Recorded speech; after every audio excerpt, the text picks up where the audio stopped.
Assalamualaikum. Okey, sekarang kita berada di Dusun Aki di Parit Jambul.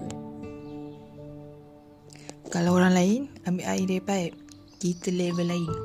Kita ambil dari HQ Alam Semula Jadi, dari parit, belum pasang paip. Sebab itulah kena ambil kat parit. Nasib baik airnya macam ni. Pokok-pokok ni kena siram.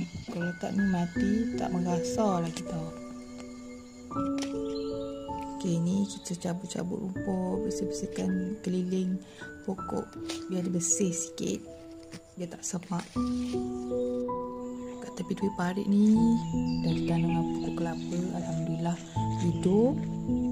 Kat dusun ni baru ada satu rumah kebun. Dapatlah hasil sikit walaupun dia punya kotor tu.